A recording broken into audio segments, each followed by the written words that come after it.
விஜயோட சேர்ந்ததுனால அவர் ஜெயிச்சிட்டாரு. அதுக்காக விஜய் கூட யார் சேர்ந்திருந்தாலும் ஜெயிச்சிருப்பாங்க. அதுல அவர் ஒருத்தரே தவிர இவரால விஜய்க்கு எந்த பலனும் இல்லை.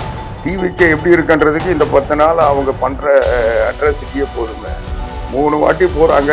3 வாட்டி சின்ன குழந்தைங்க விளையாட்டுத்தனமா கொண்டு போய் என்கிட்ட 2 பேர் வந்துட்டாங்க, 4 பேர் வந்துட்டாங்க, 5 பேர் வந்துட்டாங்க போய் கவர்னர்கிட்ட காட்டி காட்டி ஒரு வாட்டி சொல்லிட்டு வராங்க. கடைசியில 118 எங்கன்னு சொல்லுங்கன்னா தெரியல.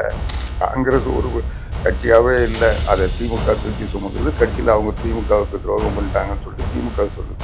அதனால அவங்க என்னவாது பண்ணிட்டு நேற்று வரைக்கும் செல்வ பெருந்தகையால தான் திமுக கூட்டணியில் தொடர்றாங்க. இல்லைன்னா விஜய் கிட்ட போயிருப்பாங்கன்னு ஏற்கனவே அந்த கட்சியில நிறைய பேர் பேசிட்டு இருந்தாங்க.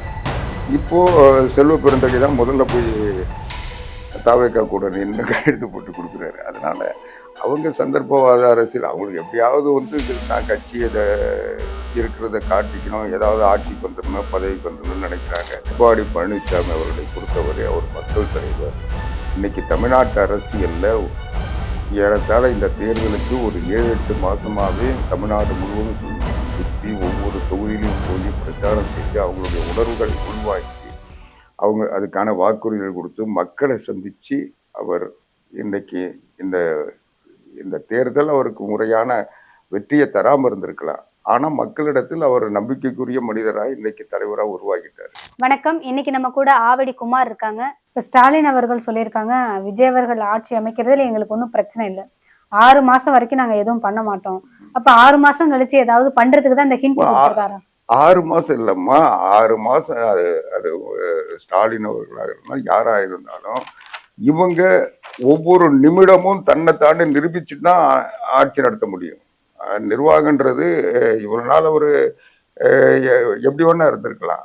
ஆனா பதவியேற்றிருக்கிற ஒரு இந்த நாட்டினுடைய நிர்வாகம் முழுக்க அவரோட ஒப்படைக்கப்படுது. இன்னைக்கு இந்த நாட்டுல ஏதாவது ஒரு சின்ன சம்பவம் நடந்தாலும் அதுக்கு அவர் பொறுப்பு இருக்கணும், அதுக்கு அவர் வழிகாட்டணும், அங்க என்ன நடக்குதுன்றதுக்கு அதிகாரிகளுக்கும் மற்றவர்களுக்கும் உத்தரவு பிறப்பிக்கணும். எது நடந்தாலும் அவர் தானே பொறுப்பு. அப்படி இருக்க சொல்ல இவர் ஒரு அதுக்கான முதிர்ச்சி இல்லாம அவர் நடந்துகிட்டாருன்னா ஒரு நாட்டு நிர்வாகத்தை எப்படி ஒப்படைப்பாங்க? இங்கே ஒரு சரியான முதலமைச்சரா அவர் இருக்கணும்ல. அந்த முதலமைச்சரா அவர் இருக்கிறது மட்டும் இல்ல, அவர் கூட இருக்கிற மற்றவங்களும் அதுக்குரிய ஒரு இவர் செய்யலைன்னா கூட அவங்க அதை எடுத்து செய்யற அளவுக்கு இருக்கணும்ல. இன்னைக்கு அவங்க கூட இருக்கிறவங்க எல்லாம் ஆளுக்கு ஒண்ணு சொல்லிட்டு தானே இருக்காங்க. இன்னைக்கு ஒரு ஒரு கட்சியினுடைய ஆதரவு இருக்கா இல்லையான்னு தெரிஞ்சுக்காம போய் கவர்னர்கிட்ட எழுதி கொடுத்துட்டு அப்புறம் அவங்க மறுக்கிறாங்கன்னா அப்போ அது ஒரு சரியான நிலைப்பாடா எப்படி பார்க்க முடியும்? இப்ப திருமாவளவன் அவர்கள் நம்பலாமா நம்பப்படாதான்? ஏன்னா சேர்ற மாதிரி சேர்ந்துட்டு திரும்பி ஆட்சியை கழிச்சிட்டு வந்து நீங்க கேட்கிற கேள்வியே எனக்கு புரியல. திருமாவளவனை நம்பிதானே அவங்க கட்சி இருக்கு. அதனால அவரை போய் நீங்களும் நானும் நம்பாம இருந்து பிரயோஜனம் இல்லை. அது விஜய் கிட்ட போய் கேட்கணும். திருமாவளவனை நம்பலாமா நம்ப கூடாது, நான் என்ன சொல்ல முடியும்? சொல்றவரா இருந்தா சொல்லியிருக்கணும் நேரத்துல. அதுதான்மா, அவர் அவர் சொல்றேன்னு இவர்கிட்ட சொன்னாரா எனக்கு தெரியாது. ஆனா இவரு நீங்க சொல்லுங்கன்னு இவங்க கேட்டுக்கிட்டு இருக்காங்க. அவங்க என்ன முடிவு எடுக்க போறாங்கன்றத அவங்க கட்சியில இருக்கவங்களே சொல்ல முடியலன்னா நான் எப்படி சொல்ல முடியும்? இப்ப இந்த ஆட்சி களையறதுக்கு வாய்ப்பு இருக்கா? ஆட்சி களையுது, ஆட்சி அமையவே இல்லை, அதுக்குள்ள எங்க களைய போகுது? ஆட்சி அமைக்கிறதுக்கு வாய்ப்பு இருக்கான்னு தான் கேள்வி. இன்னைக்கு தமிழ்நாட்டுல ஒரு நிச்சயமா மறுபடியும் ஒரு தேர்தலை சந்திக்கின்ற மனநிலையில தமிழ்நாட்டுல எந்த அரசியல் கட்சி இல்லைன்றதான் இன்னைக்கு யதார்த்தமான உண்மை. தமிழ்நாட்டுக்கு எப்பவுமே ஒரு தனி சிறப்பு உண்டு. அரசியல்ல ஒரு தெளிவோ விழிப்புணர்ச்சியும் கொண்ட மாநிலம். அதனால நிச்சயமா இன்னைக்கு ஒரு தேவையற்ற ஜனாதிபதி ஆட்சி வர்றதை தமிழ்நாட்டில் இருக்கிற எந்த சூழ்நிலையிலும் விரும்ப மாட்டாங்க. அப்படி வந்தாலும் அது நீண்ட நாள் இருக்க விட மாட்டாங்க. அதனால நிச்சயமா தமிழ்நாட்டில் ஒரு ஆட்சி அமையும். அதை விஜய் அமைக்கிறாரா இல்லையான்றதை பொறுத்து தான் அடுத்த கட்ட நடவடிக்கை என்னன்றது இன்னைக்கு பிறகு நாளைக்கு ஒரு தெளிவு அடைஞ்சிருன்னு நினைக்கிறேன். இதெல்லாம் ஒரு பக்கம் இருக்கு. டிவிக்கே எப்படி ஆட்சி அமைப்பாங்க? அவங்களோட ஆட்சி எப்படி இருக்கும்னு நினைக்கிறீங்க? அவங்க ஆட்சி இல்லைம்மா, இப்பவே ஆட்சியே தெரியல, அப்புறம் ஆட்சியை பத்தி பேசுறீங்க. டிவிக்கே எப்படி இருக்குன்றதுக்கு இந்த 10 நாள் அவங்க பண்ற அட்ராசிட்டியே போதுமே. 3 வாட்டி போறாங்க. 3 வாட்டி சின்ன குழந்தைங்க விளையாட்டுத்தனமா கொண்டு போய் என்கிட்ட 2 பேர் வந்துட்டாங்க, 4 பேர் வந்துட்டாங்க, 5 பேர் வந்துட்டாங்கன்னு போய் கவர்னர்கிட்ட காட்டி காட்டி ஒரு வாட்டி சொல்லிட்டு வராங்க. கடைசியில 118 எங்கன்னு சொல்லுங்கன்னா தெரியல. இதுதானே இன்னைக்கு பத்திரிகைகள்லயும் மீடியாக்கள்ல வர செய்திகள்லாம் பார்க்க சொல்ல. அவங்க வந்து ஆட்சி அமைக்கணுன்ற ஆசை இருக்கு, முதலமைச்சர் ஆகணுன்ற வேகம் இருக்கு. ஆனா அதுக்குரிய விவேகம் இல்லையே. நீங்க எப்படியாவது முதலமைச்சர் ஆயிடணும், தன்னுடைய கனவு நிறைவேறணும், நானும் முதலமைச்சர் ஆயிட்டேன்னு சொல்லிக்கணும்னு நினைச்சா அது எப்படி? தொடர்ந்து ஆட்சி நடத்தணும். தமிழ்நாடு வந்து எந்த பிரச்சனையிலும் இல்லாம மக்களுக்கு கொடுத்த வாக்குறுதி நிறைவேற்றணுன்ற எண்ணத்தோட இருந்தா பரவாயில்ல. அப்படி ஒரு எண்ணத்தோட இருந்தா வெறும் எண்ணிக்கையை மட்டும் காட்டி ஆட்சி அமைச்சிருவாங்களா? அதுக்கு பிறகு சபாநாயகர் தேர்தல் இருக்கு. அதுக்கு பிறகு ஒவ்வொரு மசோதாவும் கொண்டு வந்து நிறைவேற சொல்ல மெஜாரிட்டி தேவைப்படும். ஒவ்வொரு பிரச்சனையிலும் எதிர்கொள்ளணும். அப்படி இருக்க சொல்ல இவங்க இந்த கர்ணம் தப்புனா மரணன்ற ஒரு நிலைமையில ஒரு ஆட்சி நடத்த முடியுமா? அதனால அப்படிதான் அவங்க எண்ணிக்கையை காட்டினா கூட அது எத்தனை நாளைக்கு ஆட்சியா இருக்குன்றது ஒரு கேள்விக்குறி இருக்குல்ல. இவருக்கும் அனுபவம் இல்லை, இவர் கூட இருக்கவங்களுக்கும் ஒரு தெளிவு இல்லை. செங்கோட்டையன் அவர்கள் இருக்காங்களே சார், செங்கோட்டையினுடைய சிறப்பை வந்து நீங்க தான் பார்க்கணும். செங்கோட்டையன் ஒரு மைனர், அவ்வளவுதான். அவர் வந்து ஒயிட் காலர் அரசியல். அவர் ஒரு நிர்வாகம் இருந்த அம்மா வந்து ஏன் அடிக்கடி மாதத்துக்கு ஒரு துறையை மாத்தினாங்க? அவர் எந்த துறையில ஒழுங்கா அவருடைய தன்னுடைய திறமையை காட்டியிருக்காரு? அவர் வந்து ஆரம்பத்துல வனத்துறையில இருந்தாரு. அங்க சத்தியமங்கலத்துல அந்த இந்த பிரச்சனை வந்து அதுல ஆட்சிக்கும் அம்மாவுக்குமே கட்டப்பேறு ஏற்படுத்தி இருந்தாரு. அதுக்கப்புறம் வருவாய்த்துறை அமைச்சராக இருந்தார். அப்புறம் போக்குவரத்து துறை அமைச்சராக இருந்து அதுல ஊழல் பண்ணி வடக்கு போட்டு சிறைக்கு போய் தேர்தலில் போட்டியிட முடியாமலாம் இருந்தாரு. அதுக்கு பிறகு மறுபடியும் வந்தாரு, வந்து அமைச்சராக இருந்தாரு. அதுக்கப்புறம் அம்மா வந்து அவரை பதவியிலிருந்து எடுத்து இவர் அமைச்சர் பதவிக்கு லாய்க்கில் இருக்காங்க. அதுக்கப்புறம் எடப்பாடியார் முதலமைச்சரான உடனே அவரை பார்த்து மறுபடியும் பள்ளி கல்வித்துறையில வச்சாங்க. பள்ளி கல்வித்துறை அமைச்சராக்கினார். அந்த பள்ளி கல்வித்துறையில இல்லாத பிரச்சனைகளாக கிரியேட் பண்ணி சிறப்பு ஆசிரியர் பிரச்சனைகள், இடைநிலை ஆசிரியர் வந்து இன்னைக்கு நடக்கிற அதிமுக ஆட்சியில ஒரு துறை சரியா செயல்படுறதுன்னா அது செங்கோட்டையை இருந்த பள்ளி கல்வித்துறை தான். அதுல முழுக்க முழுக்க எல்லாம் சீரடிச்சு எதை பத்தியும் கவலைப்படாத, எது கேட்டாலும் அம்மாவை கூப்பிடுறாங்கன்னு ஏமாத்திட்டு போயிட்டாரு. அதனால அவர் வந்து சும்மா ஒரு ஷோ பாலிட்டிக்ஸ் பண்ணியிருக்கலாமே தவிர, காக்கா உட்கார பணம் மாதிரி அவர் விஜயோட சேர்ந்ததுனால அவர் ஜெயிச்சிட்டாரு. அதுக்காக வந்து விஜய் கூட யார் சேர்ந்திருந்தாலும் ஜெயிச்சிருப்பாங்க. அதுல அவர் ஒருத்தரே தவிர இவரால விஜய்க்கு எந்த பலனும் இல்லை. விஜய்க்கு இவருடைய விஜய் வந்து இவருடைய ஆலோசனை ஏற்றுக்கிறாரா இல்லையான்றதே தெரியல. ஆனா இவரை கவர்னரை போய் விஜய் பார்க்க சொல்ல போய் செக்ரட்டரியேட்ல போய் ரூமை பார்த்து இந்த ரூம் இப்படி இருக்கணும், இந்த போர்டு அப்படி இருக்கணும்,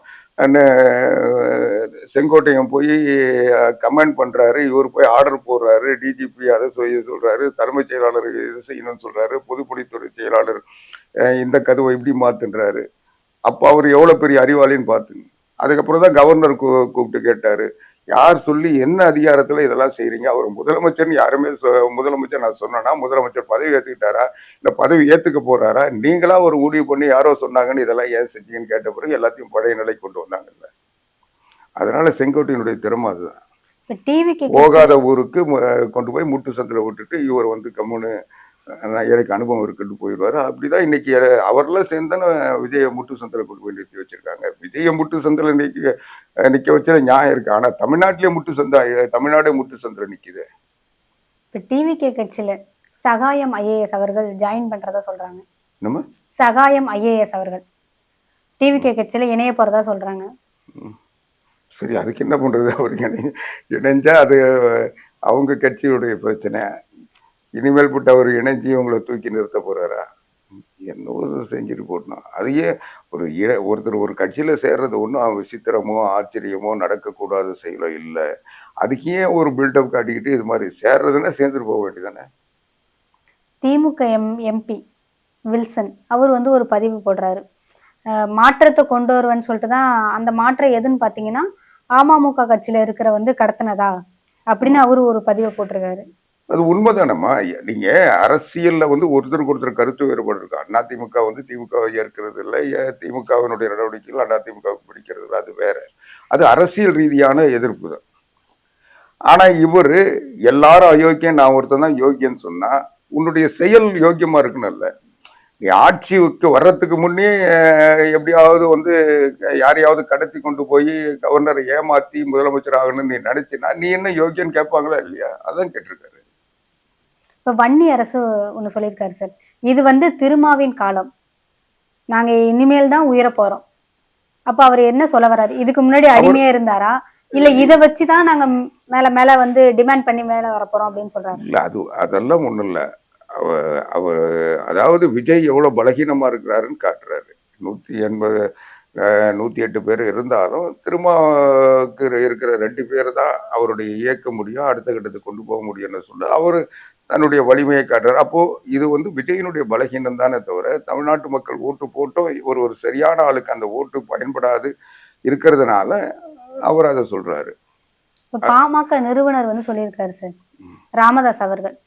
திருமாவளவன் வந்துட்டு தமிழ்நாட்டோட நிலைமையை புரிஞ்சுகிட்டு அவருக்கு ஆதரவு கொடுக்கணும் அப்படின்னு சொல்லியிருக்காரு. அதனால அவருக்கு திருமாவளவனுக்கு நிலைமையே புரியல. அதனால இவர் தைலாபுரம் தோட்டத்திலிருந்து நிலைமையை கண்டு அவருக்கு சொல்றாரா? இவரை விட ராமதாஸை விட இன்றைய சூழ்நிலையில திருமாவளவன் ஒரு மக்களோடு இருக்கிற அரசியல் கரண்ட்ல இருக்கிற அரசியல்வாதி. இவர் காலாவதியான அரசியல்வாதி. இவர் வந்து ஓய்வு எடுத்துட்டு இருக்கவர், அதை ஓய்வு ஒழுங்கா எடுத்துட்டு இருக்கணும். அதை விட்டுட்டு அப்பப்போ இது மாதிரி காமெடி பண்ணிட்டு இருந்தாருன்னா அரசியலா இருக்காது.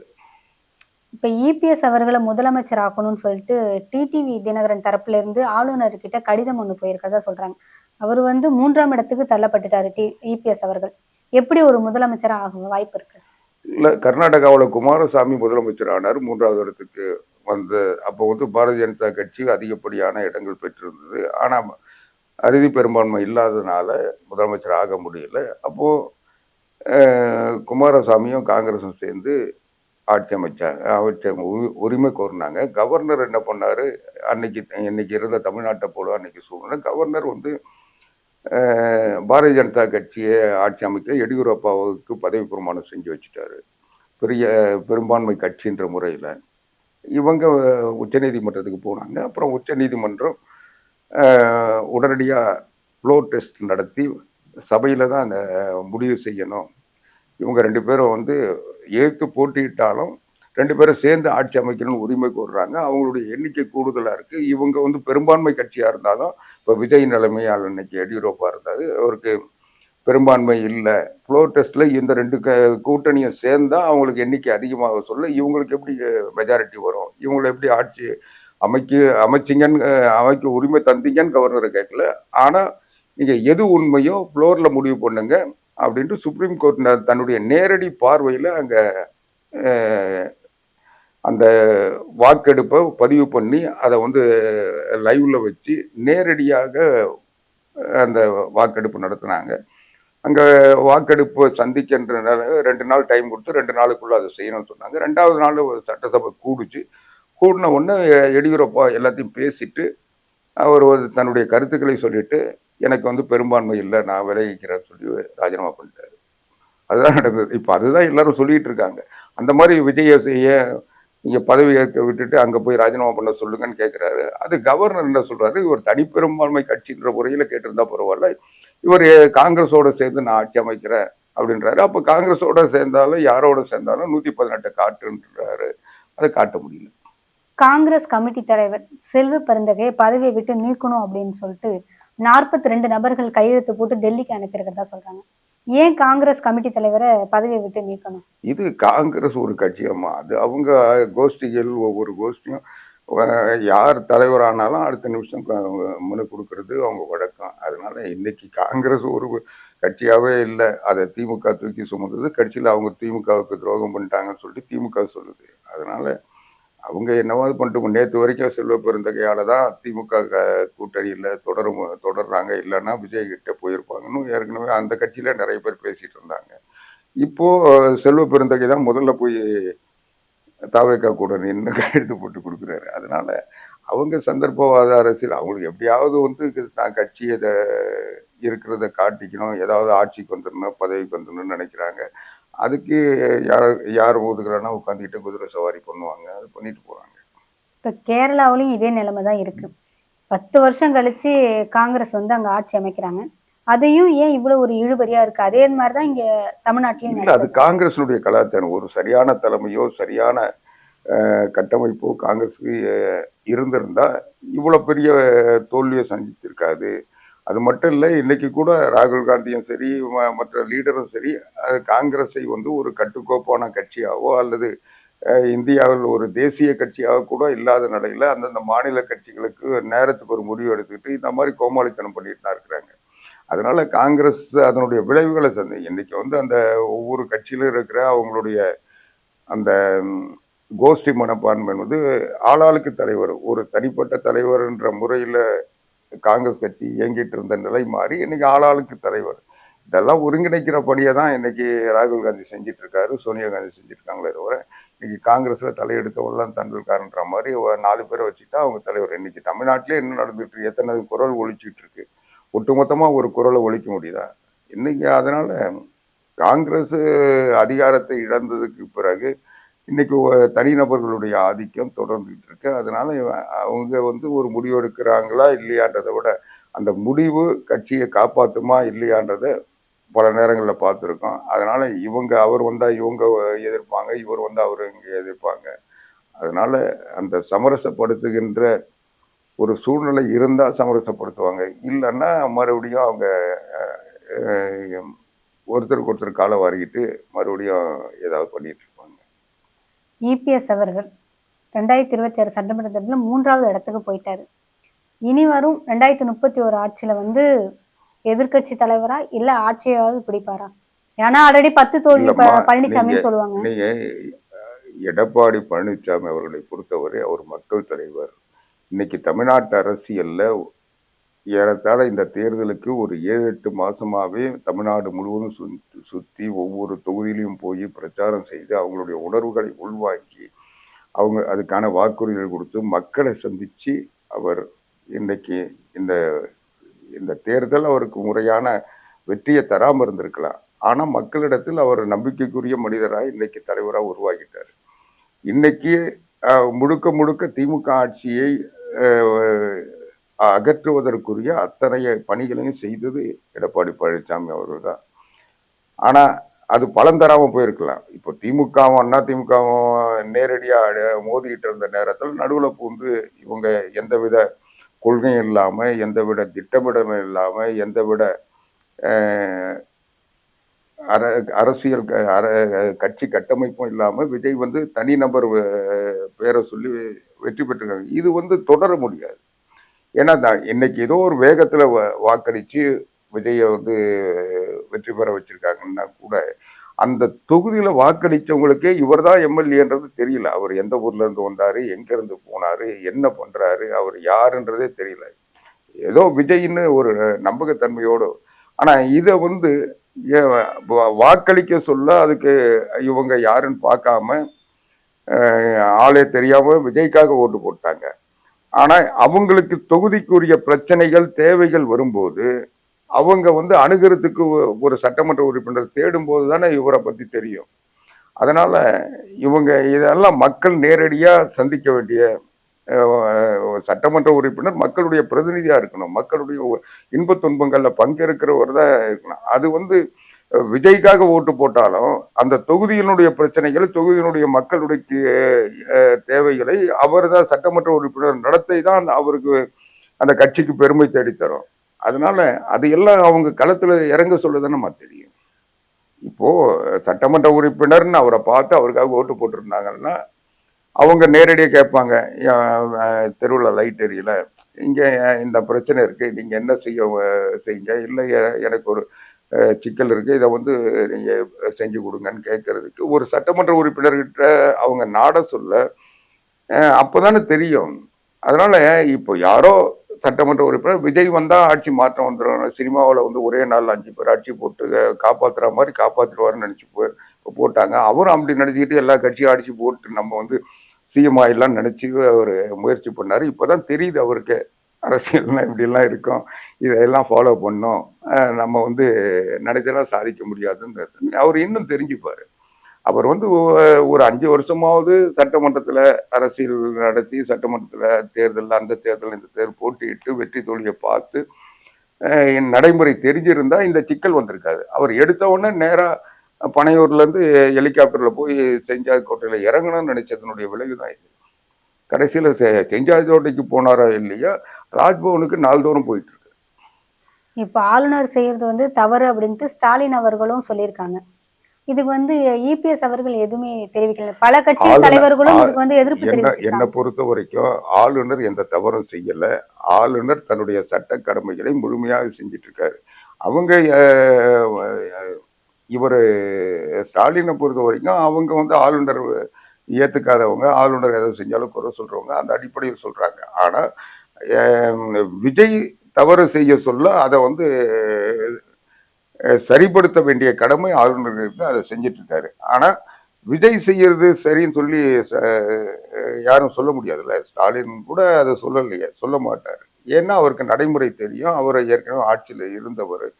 அதனால இவருங்க வந்து ஆளுநரை குறை சொல்றாங்கன்றதை விட ஆளுநர் இதை ஏன் முடிவெடுக்கிறதுல தாமதப்படுத்துறாருன்ற மாதிரி அவர் சொல்றாரு.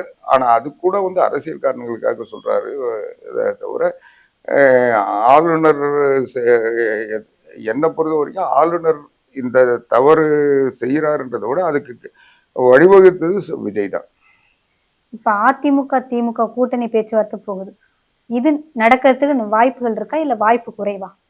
இல்ல அது அரசியல்ல எது வேணா நடக்குமா? அரசியல்ன்றது ஒவ்வொரு நிமிடமும் ஒவ்வொரு மாற்றங்களுக்கு உட்பட்டது. அதனால ஒரு வெற்றிடம் வருகின்ற போது அந்த வெற்றிடத்தை நிரப்புவதற்கு ஏதாவது உடனடியாக காற்று உள்ள புகழ்தான் செய்யும். அதனால அந்த காற்று எந்த காற்றுன்றத அந்தந்த சூழல் தான் முடிவு பண்ணும். அந்த நேரத்துல வீசுற காற்று அதை நிறைவேற்றும். உங்க நேரம் ஒதுக்கி நிறைய விஷயங்கள் ஷேர் பண்ணிக்கிட்டீங்க. ரொம்ப நன்றி சார்.